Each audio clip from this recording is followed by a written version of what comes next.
We can start. Good afternoon, everyone. I am your host for today. Welcome to the first episode of SCM Talk Show, Season 5. I hope that you attended Season 1, 2, 3, 4 also. So the last episode in the Season 4 was on will supply chain determine e-commerce success. So that was the topic, last topic in Season 4. And today's topic is resilience in logistics. So I think this will be of very great interest to all of you. The topic actually has been chosen to tap vast experience of the speaker. Now, if you have joined earlier, if you joined sessions before, as usual, this session will also be recorded as Nistush has started recording and made available for free on KnoWerX mobile app and YouTube channel, both. So you will be able to access from there. Like our earlier practice that we have been following, we are putting everyone on listen-only mode. Like all previous times, please submit your questions in the chat box. We will take few most asked questions at the end of the session and depending on the availability of the time. So let me start. It's my pleasure to introduce today's speaker, Mr. Milind Mandlik. Milind is currently working with Ashland in capacity of Director, Asia Pacific Supply Chain. He worked with companies like Godrej and Boyce, Bayer, Huntsman, and Tata in different roles. Throughout his career span of 24 years, he has led cross-functional teams and implemented strategic initiatives to optimize supply chain processes. He started with his career with Godrej and Boyce as warehouse assistant in 2000, in the year 2000. He was on international assignment with Bayer Material Science, now known as Covestro, for 2 years for implementing order fulfillment and planning process through no-touch order concept in 2007-2008. He was part of the project China Logistics Distribution Network Optimization during this stint in Hong Kong and brought in significant saving in logistics costs. So I also have some, relationship with Bayer. So we actually worked with Bayer for quite a long time. In their Kolshet as well as their Baroda, their Bayer diagnostic plant. So we AS400 and 𝗏𝗡𝗄𝑥 that time. Right. So I worked with AS400 and 𝗏𝗡𝗄𝑥. Those were my Okay. Yeah, so pretty close. So we actually helped implementing AS400 and 𝗏𝗡𝗄𝑥 in Kolshet plant also and in Baroda also in biodiagnostics. Okay. I think AS400 was for many of the Bayer legal entities. One of them was Harman and Reimer, where I worked with Bayer Industries. Absolutely. I used AS400. I still remember that. I used to connect that with an additional local software of excise because we have to convert those invoices into a commercial excise invoice, transporters copy-paste. Right. Yeah. Those were the days. Absolutely. And look what we are talking today. Yeah. And the company has changed so much, since then. I mean, I remember the head office in Powai. Powai, in Hiranandan. So, been there quite a few number of times at a discussion with their accounting team and, several meetings with the, there, I think. So interesting. Yeah, I have old relationship with, Bayer. Okay. Yeah. So actually about, Milind, he finished his bachelor's degree from University of Bombay. And subsequently, I think he had a lot of, citations to his credit. So he obtained materials management diploma from Wellingkers. He also did a business administration course from, I'm not able to pronounce that, a German university, EBS, Universität für Wirtschaft and Recht, I think. So I'm not able to pronounce I used to properly. pronounce that when I worked for a German company. It was a perfect pronunciation. I will not be able to do that either now. So, yeah. Okay. So, I mean, some German universities, I mean, very difficult to pronounce German names. Then a warehouse design course from IIM Ahmedabad, and finally executive MBA from SP Jain Institute of Management and Research. So he is also CLTD certified from ASCM USA. So I mean, I think lot of education and training. I think you continuously kept learning. So that's what it says. So he is very tenacious problem-solving professional, believes in fostering culture to continuous improvements and empower team members to contribute their best. He's an excellent instructor and guide who passes on the knowledge and skills needed by his team members through his guidance. So in leisure time, he would like to play cricket, read, and watch movies. So this is about Milind. So I'm sure that I have missed many more achievements of Milind. So anything that I missed, Milind, that you would like to add? No, thank you for such a wonderful introduction. I'm not used to these talks and getting myself known that I've done so much in 24 years of my career. But thank you for putting that up and making me feel, of those old days efforts, what I have done. And yeah, I think nothing more to add. But as we will progress, there would be questions from you, which will, where I can really put in, some more about the subject today. Yeah. Thank so you. Before I begin, I should thank you for accepting our invitation to share your industry and practice-oriented insight with our listeners. So that is what our constant effort is, to share practice-oriented efforts. Right. Good. Thank you. Not in terms of technology, not in terms of academics. So something which is really hands-on, what people can learn, our listeners can learn from that. Yes. So that is what we try to do. So to begin with, Milind, I would like you to speak a little bit about Ashland, where you work, what they do and what you do. A little bit about that. Okay. So Ashland is a US-based specialty chemical ingredient company, which deals with conscious and proactive measurements towards sustainability. We have a range of products which gets into architectural coatings, personal care, food and beverages, and pharmaceuticals. So we deal with majority of situations where we touch the product or we actually consume it. And for me, I started my career with Ashland 10 years ago as a South Asia supply chain manager. A couple of years later, they identified that I could do better with rest of Asia.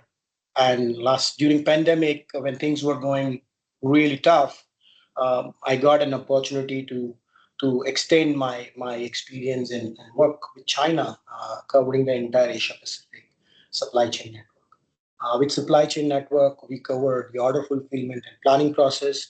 We cover logistics. We cover the global trade compliances. So that's about me. Yeah, wonderful, great. So I think, as you rightly said, this resilience got lot of interest, during COVID-19. So I think a lot of companies start talking about resilience and risk management. So before, I think some of the participants, some of the listeners may be new to the word resilience. So can you please explain what is the meaning of resilience and what is its relationship with logistics and how it can be measured in logistics, whether logistics is resilient or not? Good. And the question is great. But resilience is, a word which can relate to everyday life as well. But from the logistics point of view, I feel resilience talks about the ability of logistics team or function to prepare for an unexpected event, adapt that disruptions, and recover quickly to restore its agreed service levels. So it's important for us to know that, what we are sensing and to that sense, how we are responding to the logistical environment, which is externally affecting our service levels to our customers. We all know logistics world is full of surprises, sometimes pleasant, but many times unpleasant, and we've dealt with it. Surprises. Absolutely. And you reminded me those days of buyers, so I can relate to it right from going to an octroi naka, clearing the goods, going into the other zone, and then do the invoicing online and getting back the material back in Mumbai. So these were the toughest time, and resilience actually started then, but I didn't know the word, to be honest, that this was called resilience. Absolutely. The attitude was there. So that kind of attitude, that is how your attitude towards a situation to respond defines the resilience. So that's how resilience is connected to logistics. How that can be measured? In today's world, we talk about visibility across the network. So that means we need to know what's happening across the network, whether it is local or global, and see how we can really pick up those senses where we identify risk and try to work upon to recover that risk proactively. If not, maybe reactively. Because in today's world, if you see, logistics has been very reactive, and it's not now, even in the past. And of course, nobody expected COVID to happen, Suez Canal situation, and now the Red Sea issue. So all this, when you relate back, these measurements really helps us to know that having a complete understanding about the network, looking at those dots where we identify risk. The metrics helps you to get the things in level, whether how much is your risk exposure. Lead time variability also plays an important role. So that would be another element which actually helps us measure the logistics environment. And then inventory levels. In the past, we talk about just in time, and I think that was pretty good concept. I still remember, and that's why I get related back to my old days. We were told, as a supplier, you keep the inventory, and we will order as and when required. Now, during COVID, we actually came across a situation where things were not going right because just in time didn't help. And those concepts, I have not heard any of my customers even today talking. They're talking about, let's partner, understand the inventory levels, we'll give you the proper planning, and you commit as the lead times, which is again very vulnerable if you today honestly ask. So these are the, I would say, the metrics we need to really have it to measure the logistics environment. I think COVID-19 taught us a lot of things. Yeah. Absolutely. Yeah. So I think risk management and resilience are related, right? Absolutely. So they're related. Risk management and resilience, I think not only just the risk management, but the response to risk management. And they both, sensing the risk and responding to the risk is very important, and they're both equally important. Great. Thank you. So what does it take to be resilient? I mean, what do you do?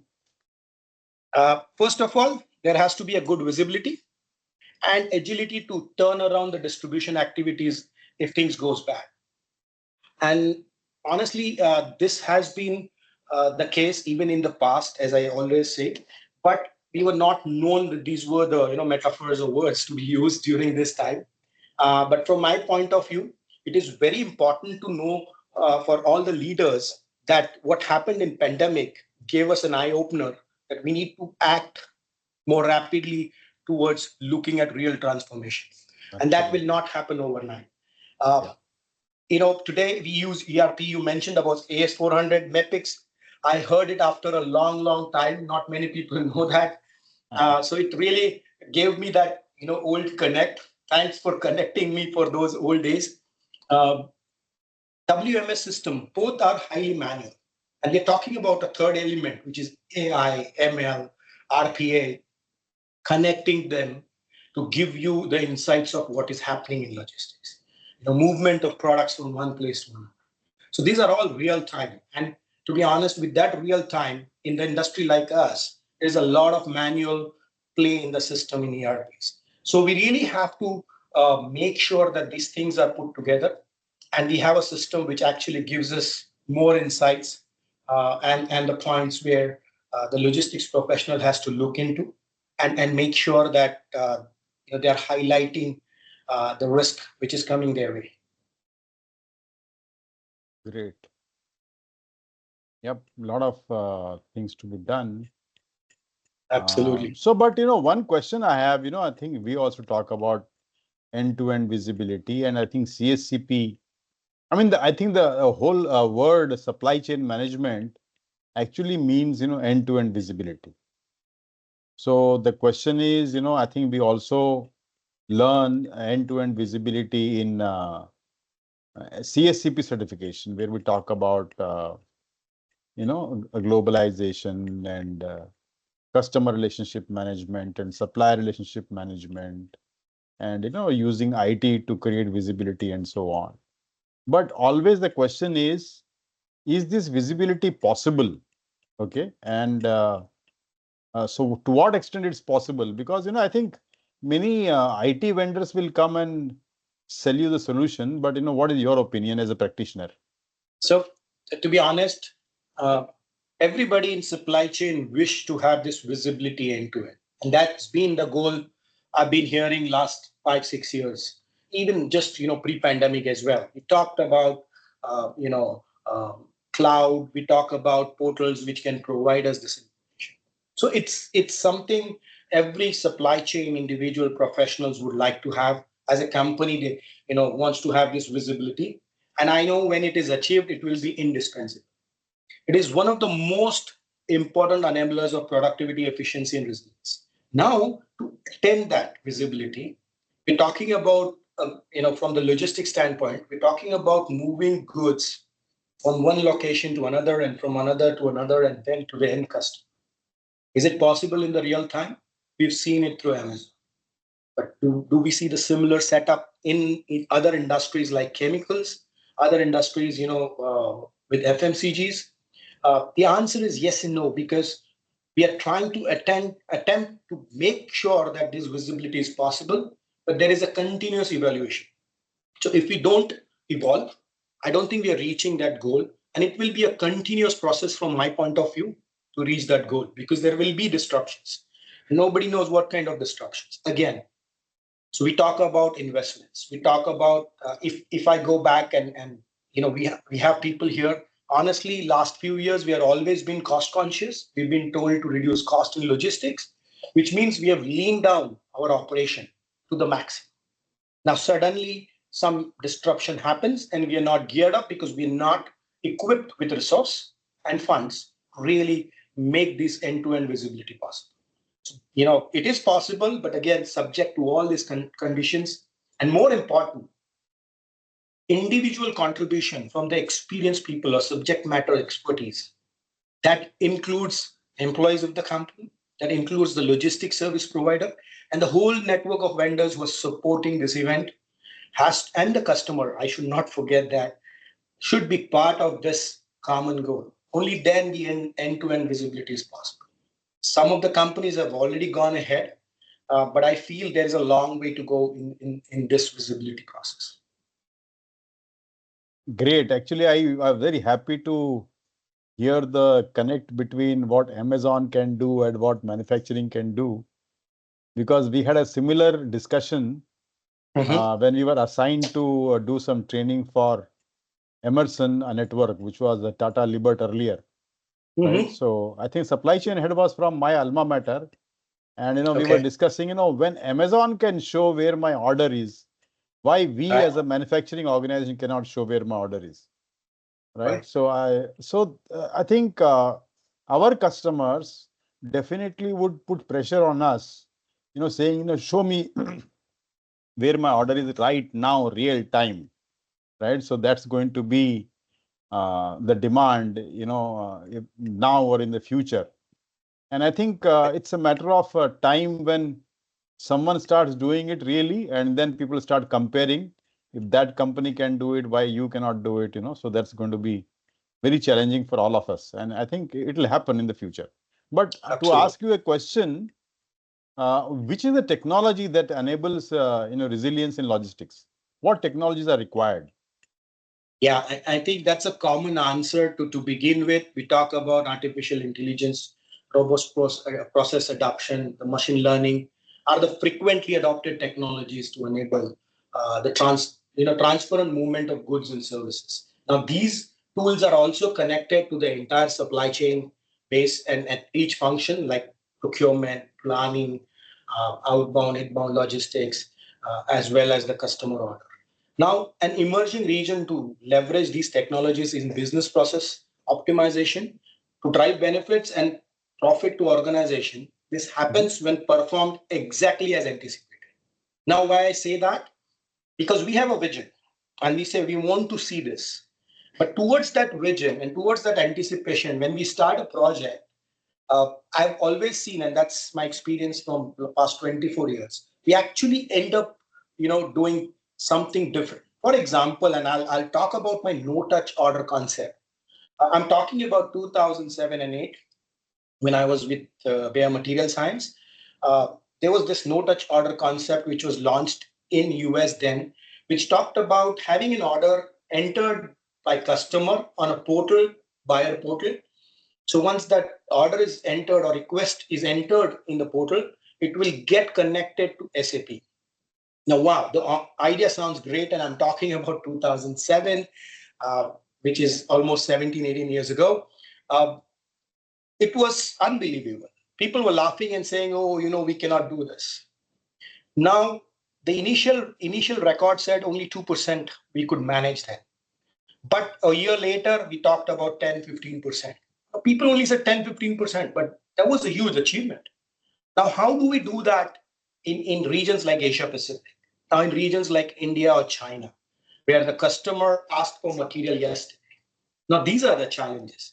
Now, there was a survey conducted by a company called 𝗥𝗃𝗀𝗶𝗶𝗀𝗏, which is an IT company, deals with logistics, documentation, process, and AI. They found out that as an employee, I'm doing my job, working around the process. And my intention is not bad because my intention is to meet the customer need. So I'm doing it, but I'm going around the process. It's taking some time or it is giving me some stress, but I'm still able to meet the customer needs. And I found that much better than contributing my expertise towards achieving this goal through these tools. Now that's a shift. That's a change management, which I believe is necessary in the logistics fraternity, especially in India, where you need to turn around and think through how we can make things better, how we can use our experiences to contribute to these tools to get maximum visibility, maximum resilience in logistics. So for that, I believe there are three major components we need to look at while choosing the technology. It has to be comprehensive and real time. It has to be intuitive, very natural. That's why I talked about the employee's contribution. It has to be powered by AI.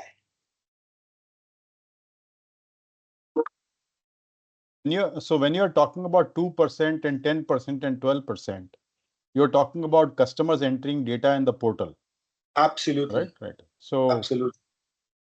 So is that the way you take the orders now?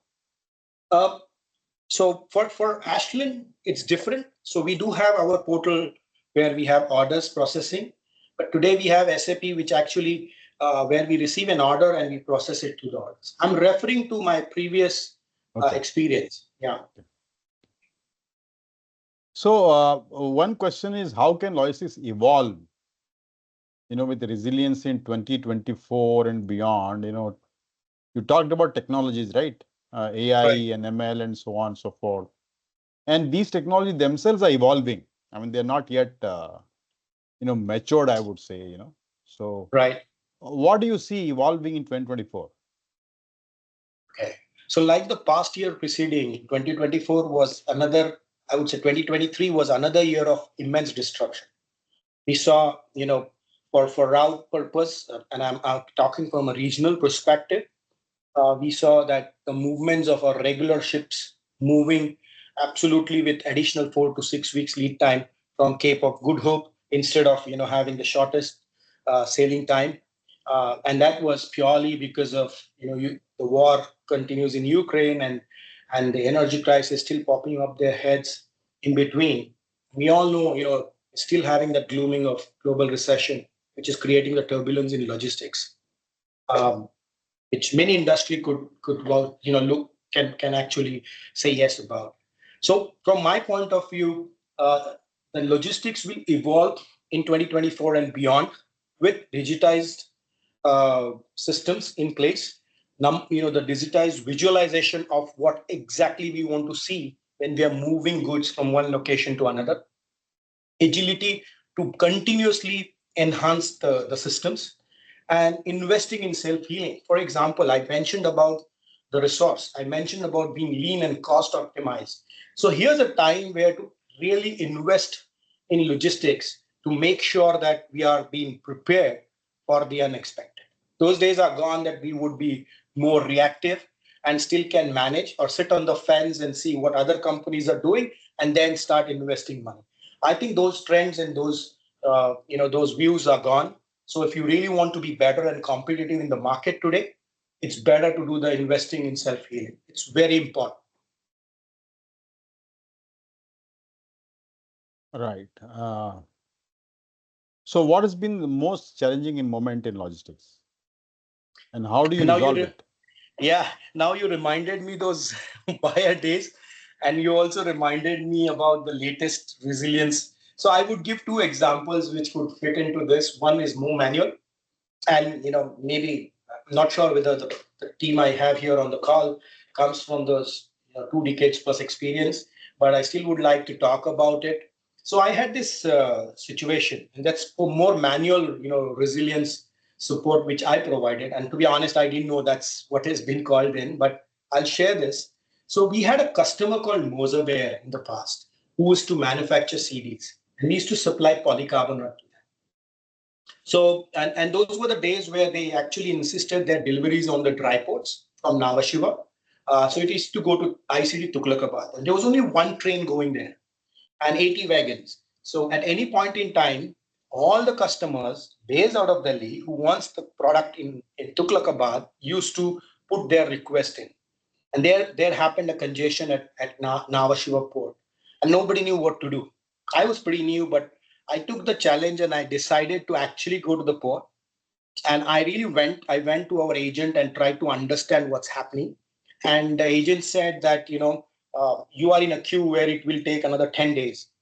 And imagine, I remember there were like lakhs of CDs produced every day by 𝗥𝗲𝗶𝗶𝗏 then. It would have been a huge impact for their business as well as to us. So I really have to use my good offices there and work with them to see how they can, make the priority. So instead of those 10 days, they made the priority in 2 days for my 6 containers, I still remember, and I was able to get it through. Now, not only that, when I came back, and I didn't have the Blackberries then, I'm talking about, I think, way back in 2003, 4. So it was just a phone I still remember the Nokia phone with an antenna there. So I still got a message in return saying that, your containers have been loaded on these 6 wagons. So thank you. So that talks about a challenging environment. I think today we can talk about systems and we don't see a display, and if the trigger is not shown to me from the portal, I'm not able to react. But what's important here, and I want to make this point, is to keep the senses alive, which means as a supply chain, as a logistics professional, it's not our job just to look at system, but it's also our job to look at the environment, look at the news, look at the dynamics of global world, what's happening, and how it's going to relate to your supply chain, your logistics, to move your cargo from one place to another. And that's very important. If you do that, I think, you have an attitude to make sure you're solving all your problems. So that's how I relate. To talk about the latest environment, the challenges I faced was about during COVID, we realized that our supplies are going through a big challenges not to have things placed in time. And we were relying a lot on our imports coming from US and Europe. And here's what we did. We tried to, since pharma market is bigger here, we tried to place, a bonded warehouse here to make sure that the movement are much, much faster and stock up the containers here for our customers. So my lead time reduced down from, say, 8 to 10 weeks to just 3 to 4 days or a week. So that's another situation I dealt with. Wow, wonderful. So I think I also remember the Nokia old phone with the antenna. That was my first phone. I think it was 5110. Yes. If you remember, sir. 5110. Absolutely. Yeah. Absolutely. That was the phone. I think in a very limited, I think, space to add contacts. Very limited. I Correct. mean, it didn't have Correct. a lot of Correct. space, and Correct. because my And the contact message used list to was, come in breakdowns, if you remember, one message yeah, and then the second. It never yeah. used to have the whole words in. So I actually bought a new phone just because the contact list was my contact list was big, and the phone could not handle. Old days. True. Okay, great, wonderful. So I think my next question is about the skill sets. I mean, I think we talked about a lot, and I think in logistics. And so, what are the essential skill sets? I think you talked about going to 𝗏𝗏𝘀𝗶𝗏𝗏 port. You talked about building a bonded warehouse. So I think these solutions come on the fly. These are not taught somewhere in business schools or something like that. So I would like you to talk about what are the essential skills you need to possess or develop, tomorrow's supply chain or logistics leaders. Is it enough to have a business related degree and a little logistics experience? Or is logistics leadership a vocation for which you must work hard to acquire, specific qualities? So what would Okay. you say? So for me, I think you're asking a person who's already come out of, more than experience than the education and then did education in the later stage of it. But I would say, it's probably a little bit of both. Indeed, many elements of supply chain or logistics leadership can't effectively be learned through academics channel alone. From my point of view, uh, but the pedagogy today versus what it was 25 years ago is way different. I'm preferably talking about India. Okay, so it's different, and this pedagogy today gives a lot of insights about what one can do in logistics to build your career and progress. Having said that, your ground experience counts a lot. So from my point of view, these are the 6 skill sets a senior professional should attain. And in order to reach to that level of being a senior leader in supply chain and logistics, it's important to have a background pertaining to on-ground experience, IT, project management, automation knowledge. As I was mentioning about the economics, so the grasp of economics and market dynamics, very important. Flexibility and understanding cost to serve. Now, what is cost to serve? And that would be something, the audience here would like to know.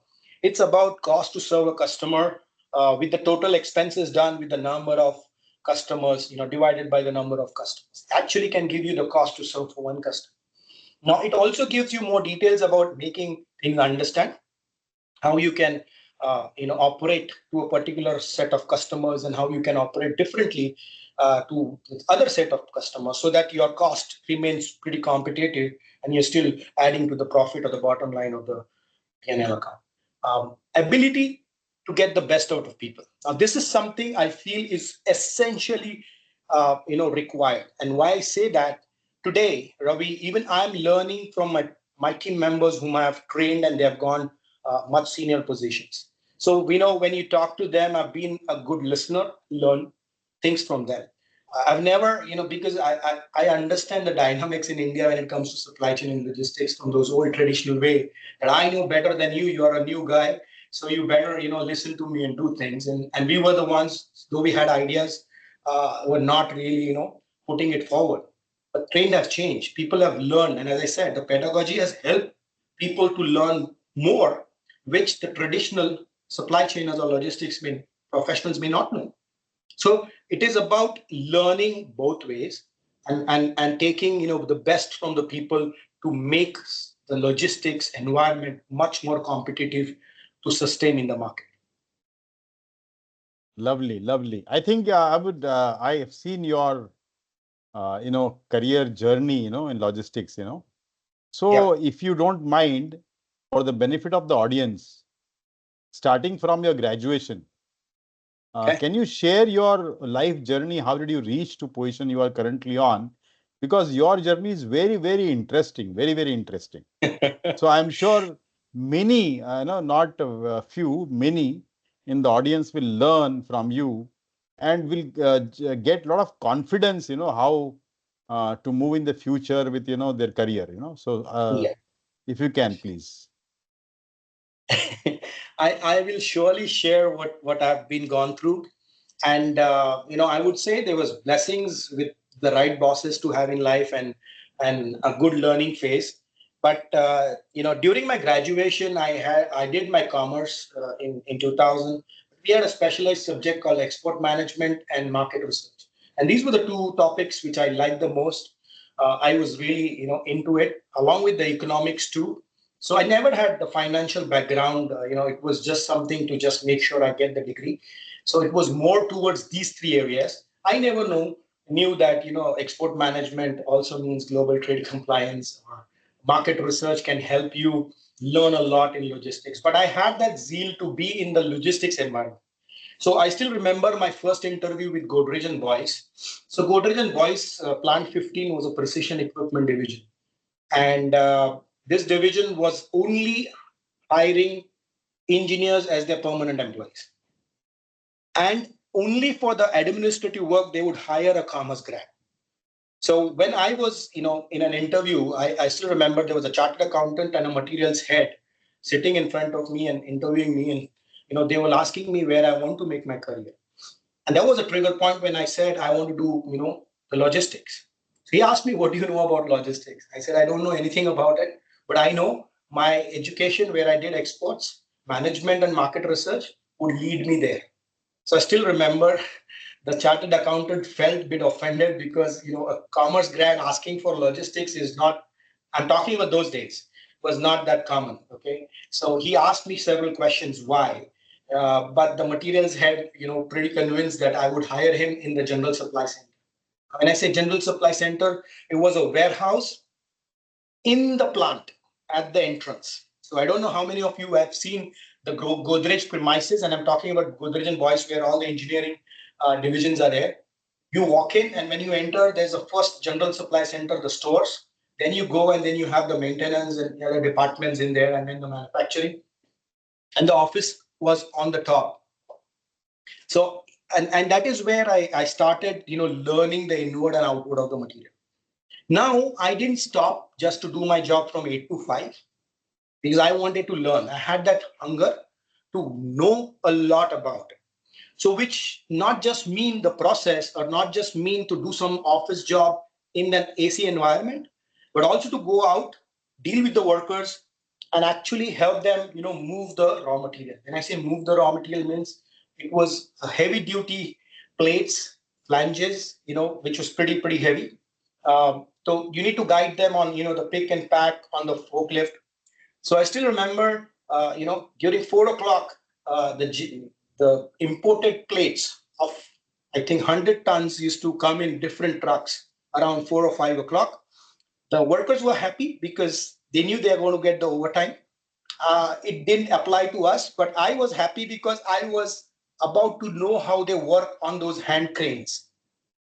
So I was not trained and I didn't have certification, so I was not allowed to touch it. Safety comes first, but I was watching them on how they do it. And I was able to at least guide them on picking those through clams and moving those, from the truck and placing it in the store. It used to take around early morning, 3 to 4 a.m. Now, this is the kind of hard work I did at the initial stage. And I still remember there was an ERP called BAN. I don't know how many of people know today. So BAN was introduced by Godrej in India. And it was actually beating AS400, by the way, Ravi, because it had a fantastic process. Absolutely. I remember because, I have visited a lot of plants in Godrej and Boyce, including PED. Yes. And I think we've done a lot of training also for them in the past. So you know 𝗥𝗃𝗀𝗶𝗶𝗏 by any chance? There was 𝗥𝗲𝘀𝗶𝗃𝗃 actually, he was head of the plant. Yeah, he was the head. He was the head. So the materials head was 𝗥𝗃𝗀𝗏𝗏. So actually it was a long time back. I've forgotten all the names and everything. Yeah. But I visited a lot of, I visited locks, I think PED, the furniture one, which is to make this, and the safe division, so I visited a lot of divisions there and we did training for them long back. Long back. And even Godrej and I think what was the name of the company which used to make refrigerators that time, so I think appliances, I think. Yeah. Just another plant just by the side of it. So Yes, visited yes. that also. There And, was one to give machine them. tools also next to it. Yeah, yeah. So I So think I have a lot of memories, of Godrej and Boys. yeah. So the barn, and I'm just trying to, address the audience here. ERP barn that time was an excellent system, and I was more into towards it to know how the process starts. So when a big order of a column comes in or a heat exchanger comes in, what is the planning the engineers do? Now I'm not an engineer, so I will not understand the technical terms, but I used to understand the fundamental process of how does the material planning flows in, it triggers the requisition, and how does it connect the procurement. So there was a lot of work, a lot of extra time I used to spend. I used to run after people to ask, give me time and explain me the process. So it was tough, but I kept my cool to learn more. Unfortunately, Bond didn't pick up then because SAP just marketed it so very well that Bond was almost gone. So and SAP took over. But then, these were the things. So based on that, I was being recommended to Bayer Industries in 2002 to work as a warehouse dispatch officer. Now, I did a job of raw material inward and outward. And here was a job with Bayer Industries, which dealt with finished goods. So you take the finished good inside, work around, and that is where AS400 and Mapix came in, and actually, did it was something different than Barn because I was used to Barn, and suddenly I went to a system which was more on a dot matrix and those green, alphabets to see at the black screen behind. So it was different, but it was a good learning to me too. The challenge I had, this company was about to get sold. It was a flavors and fragrance business, so this company was about to get sold, and my cost accountant resigned and he moved out. So my German boss asked me whether I can do a cost accountant's job as well along with what I'm doing. Now, it was something which is lucrative, but you may end up completely having a big mess out of it because you are preparing an income statement and you're preparing the P&Ls and many other stuff. But I took the challenge and I said, anyway, I've done this through my studies. It's time to get implemented and see how I can get this implemented. So it was just 2 weeks transition. I struggled a lot initially. I realized it's not just 12 hours game. So again, working in Bayer Kohlstedt plant, there were 3 shifts running.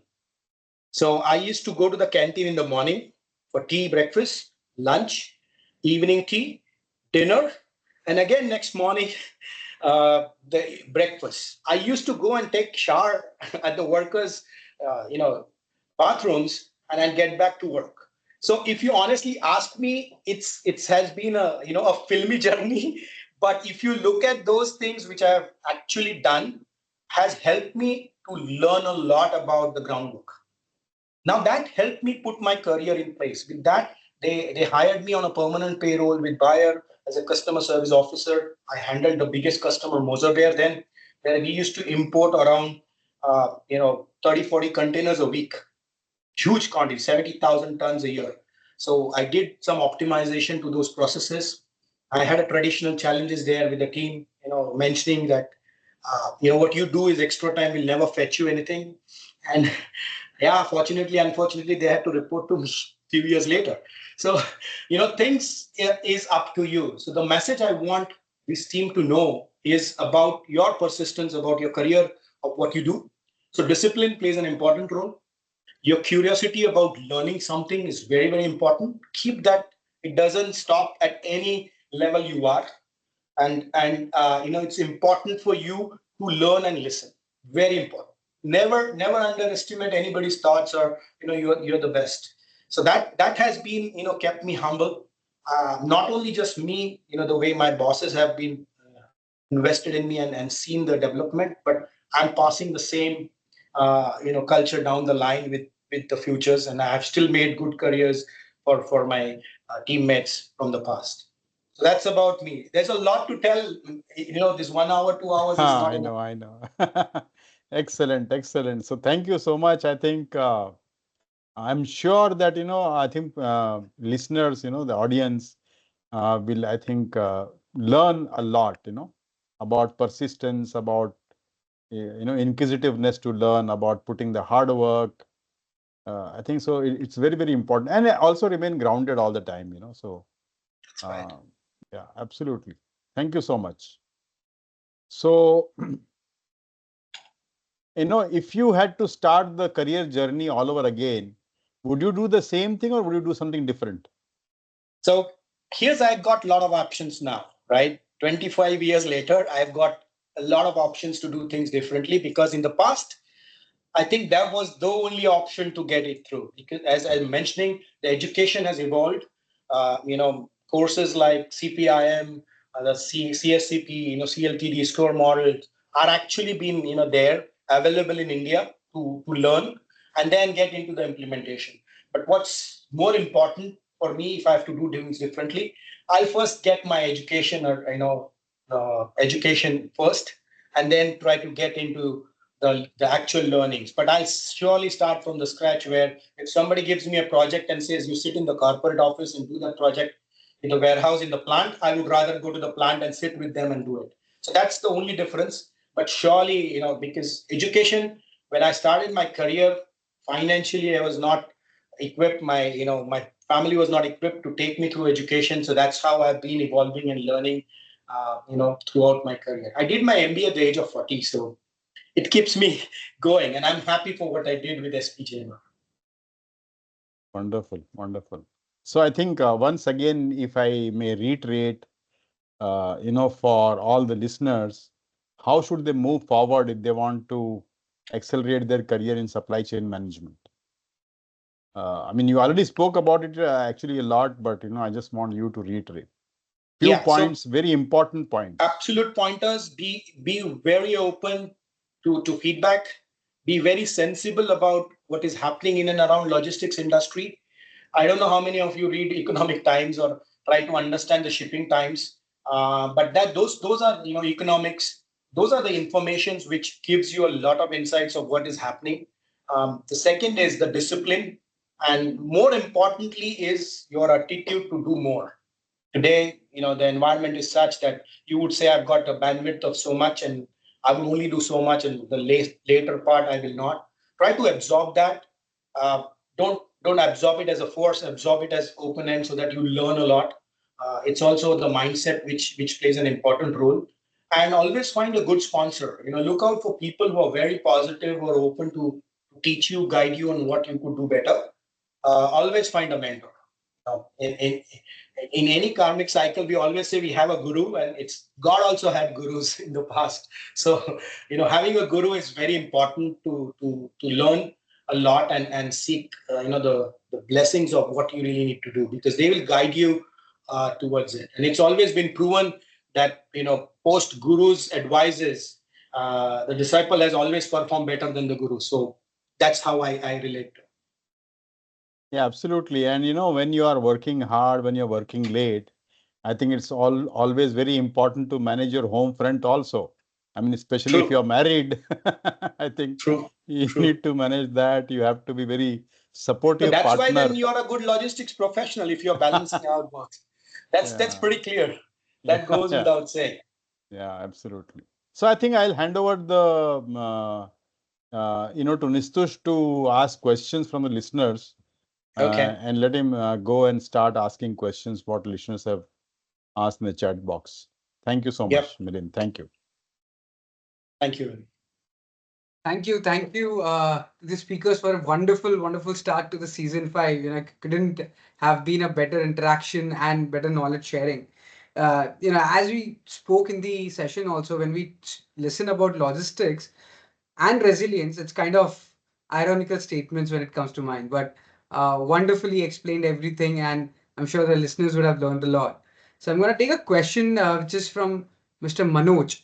He says, can we say that collaborative approach, control over process, visibility and flexibility in operations is the main parameters for resilience in logistics and SCM?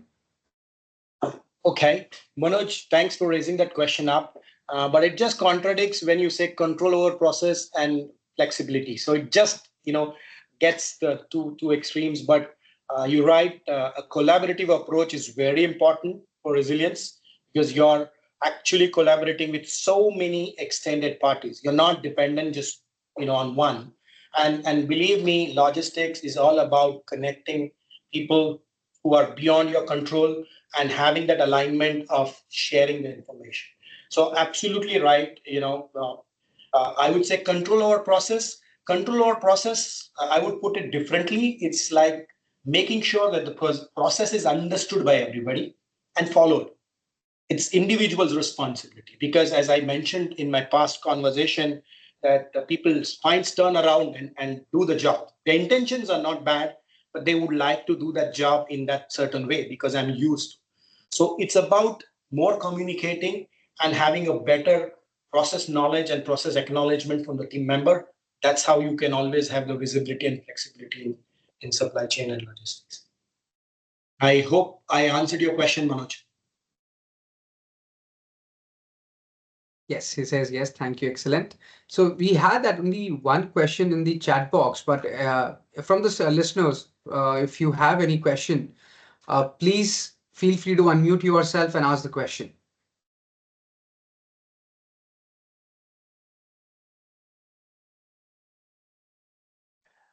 Good evening, this is Ajay.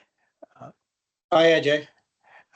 So I had a question. When you, since you're in a chemical industry and you say that you say that end-to-end visibility is something that is very essential for supply chain.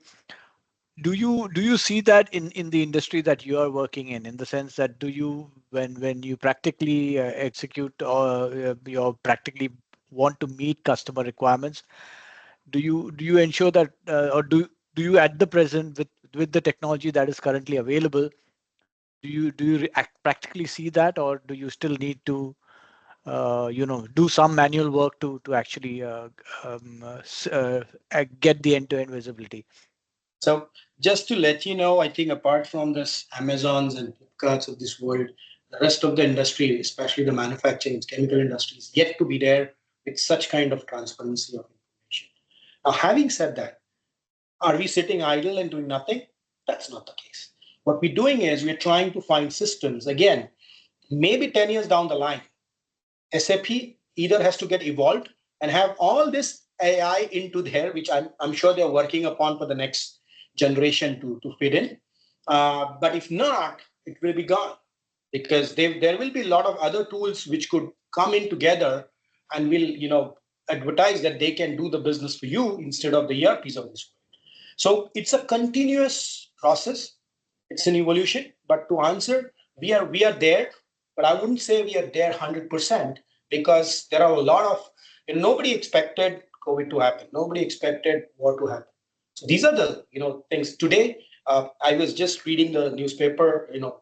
Last week Singapore port was congested. Anything which is coming in Asia, Singapore is highly congested. This week, Port Lang, where Malaysia is congested, and China is going to the same challenge. And they foresee this is going to be there for the rest of the year. So, these are the practical challenges which we are dealing with. And we need the support from our logistics service providers and vendors, including customers, to tune ourselves to come on the same platform. So, which is, everybody's wish. We are also working on that.